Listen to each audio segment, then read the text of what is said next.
बिस्मिल्लाहिर्रहमानिर्रहीम। स्टूडेंट्स, आज के लेक्चर में हम 3 प्रोग्राम्स करेंगे।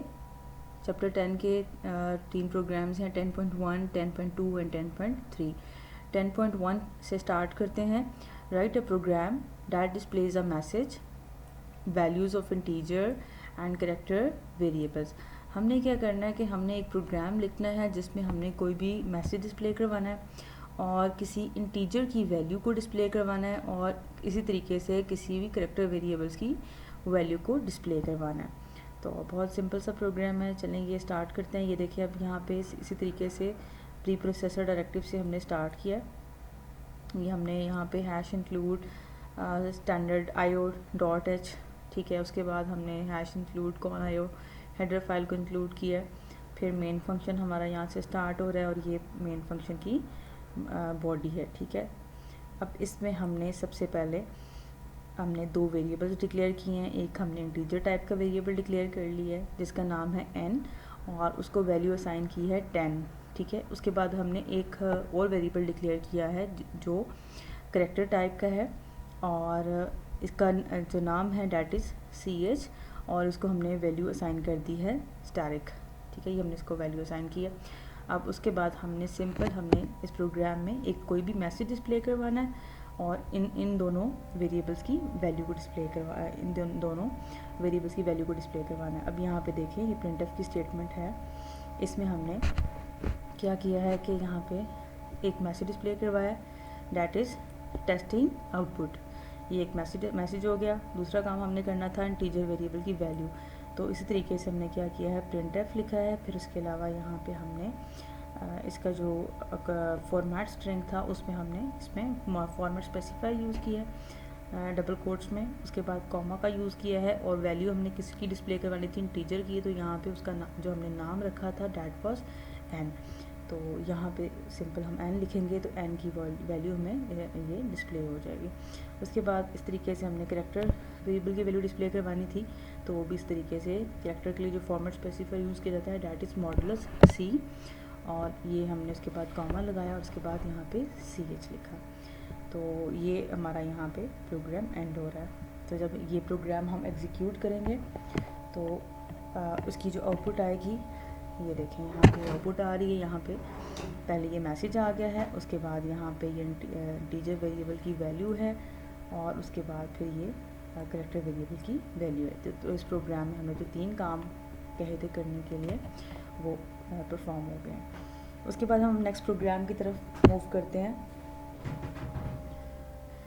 हमारा सेकंड प्रोग्राम है 10.2। इसमें हमने ये करना है, write a program that adds 2 floating point numbers and shows the sum on screen। बहुत सिंपल सा प्रोग्राम है। अब इसमें हमने ये देखें, हमने क्या करना है कि इसमें हमने 2 फ्लोटिंग पॉइंट नंबर्स लेने हैं। उनको हम कोई भी 2 फ्लोट वेरिएबल्स डिक्लेयर कर लेंगे और उनको कोई भी वैल्यू असाइन कर देंगे और उनको हमने ऐड करना है। बहुत आसान सा प्रोग्राम है। फ्लोट, ठीक है। यहाँ पे हमने जो वेरिएबल 1 एक वेरिएबल ले लिया, एक ये हमने इसका नाम रख लिया है, एंड वेरिएबल 2 ये दूसरा वेरिएबल हमने ले लिया और उसके बाद हमने एक थर्ड वेरिएबल डिक्लेयर किया है जिसका नाम हमने res लिखा है फॉर रिज़ल्ट। सम का रिज़ल्ट आएगा वो हम इस वेरिएबल में स्टोर कर देंगे। तो उसके बाद हमने क्या करना है, कोई भी इनको वैल्यू असाइन करनी है। हमने फ्लोट वैल्यू असाइन कर दी है 24.27, वेरिएबल 1 को, वेरिएबल 2 को हमने असाइन कर दी है 41.50। उसके बाद हमने ऐड करने के लिए फार्मूला बनाना है। ऐड करने के लिए सिंपल वेरिएबल 1 प्लस वेरिएबल 2 और जो भी आंसर जो आएगा, रिज़ल्ट आएगा, आंसर आएगा, वो हमने उसको असाइन कर देना है रिज़ल्ट, जो हमारा थर्ड वेरिएबल था, ठीक है। ये रिज़ल्ट को स्टोर करने के लिए हमने वेरिएबल डिक्लेयर किया था। बस ये यहाँ तक ये हो गया। उसके बाद हमने प्रिंटफ की स्टेटमेंट का यूज़ किया है जिसमें हमने अब यहाँ पे देखें प्रिंटफ डबल कोट स्टार्ट किए हैं, modulus f plus modulus f and than equal modulus f और उसके बाद कॉमा के बाद फिर हमने वेरिएबल 1 की वैल्यू शो करा दी है, वेरिएबल 2 की करा दी है, उसके बाद रिज़ल्ट की करा दी है, ठीक है।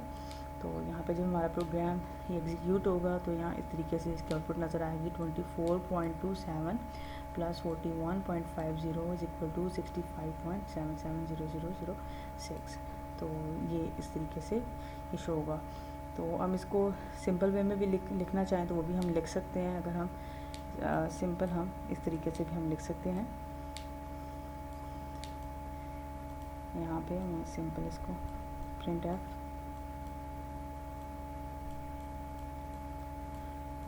तो मैं बाकी जो वेरिएबल्स हैं उनकी वैल्यू यहाँ पे डिस्प्ले नहीं करवा रही, सिंपल मैं आंसर को डिस्प्ले करवा रही हूँ। तो मॉडुलस एफ डबल कोट्स को क्लोज कर दिया और यहाँ पे कॉमा लगाया और यहाँ पे जो मैंने रिज़ल्ट के अंदर जो आंसर स्टोर था उसको मैंने डिस्प्ले करवा दिया है RES। तो इस स्टेटमेंट के ज़रिए क्या होगा, जो हमारी आउटपुट आएगी उसमें सिर्फ आंसर लिखा हुआ नज़र आएगा, डैट इज़ 65.777004। ठीक है, ये इसकी आउटपुट आएगी अगर मैं ये वाली स्टेटमेंट लिखती हूँ। तो आपकी मर्ज़ी अगर इस तरीके से करना चाह रहे हैं इस तरह कर लें, और इस तरह से करना चाह रहे हैं इस तरह से कर लें। उसके बाद हम लास्ट प्रोग्राम की तरफ मूव करते हैं, that is 10.3 write a program to calculate and print the area of a square with given height and width. बहुत आसान सा प्रोग्राम है। हमने इसमें ये करना है कि हमने एक प्रोग्राम लिखना है जिसमें हमने किसी स्क्वायर का एरिया कैलकुलेट करना है and given height and width, जिसमें आपने हाइट और विड्थ खुद असाइन करनी है। ठीक है, हाइट और विड्थ की दो वेरिएबल्स ले लेंगे, उनको कोई वैल्यू असाइन कर देंगे और उसके बाद फिर हमने एरिया फाइंड करना है स्क्वायर का। तो यहाँ पे दो वेरिएबल्स हम ले लेते हैं, इंटीजर टाइप के हम डिक्लेयर कर लेते हैं, इंटीजर हाइट विड्थ, ये दो वेरिएबल हो गए। और एक हम तीसरा वेरिएबल भी डिक्लेयर करेंगे एरिया के लिए, जिसमें हमने जब एरिया कैलकुलेट कर लेंगे तो रिज़ल्ट इस वेरिएबल में हम स्टोर कर देंगे। हाइट को फॉर एग्जांपल हमने असाइन कर दी, कोई भी वैल्यू आप असाइन कर सकते हैं। यहाँ पे जो असाइन की है यहाँ पे हाइट को डेट इज़ 5, इस तरीके से विड्थ को असाइन की है 4। एरिया कैलकुलेट कैसे करते हैं, एरिया का जो स्क्वायर का एरिया कैलकुलेट करने के लिए जो फार्मूला होता है that is height multiply by width. तो that is the formula to calculate the area of square, और जो भी आंसर आएगा that will be store into the this variable area. तो ये फार्मूला हमने लिख लिया। उसके बाद हमने सिंपल प्रिंटफ के स्टेटमेंट के ज़रिए हमने इसको डिस्प्ले करवाना है। प्रिंटफ इस तरीके से, ये आपका जो फर्स्ट पार्ट है इसमें जो भी आप प्रिंट करना चाह रहे हैं, area of the square is equal to modulus d double quotes close then comma और यहाँ पे एरिया। ठीक है, तो यहाँ पे जो ऊपर वाली लाइन में जो हमने फार्मूला बनाया था जब ये, तो यहाँ पे ये हमने यहाँ पे एरिया यहाँ पे लिख दिया। तो जो भी रिज़ल्ट आएगा वो हमें इंटीजर फॉर्म में डिस्प्ले हो जाएगा। तो यहाँ पे इसकी जो आउटपुट आई हो देखें इस तरीके से आएगी, area of square is equal to 20, 5 multiply by 4 क्या होता है 20। तो ये आंसर आएगा इसका। तो आई होप आपको समझ आ गई होगी। हमारा आज का लेक्चर यहीं पे ख़त्म होता है। अल्लाह हाफ़िज़।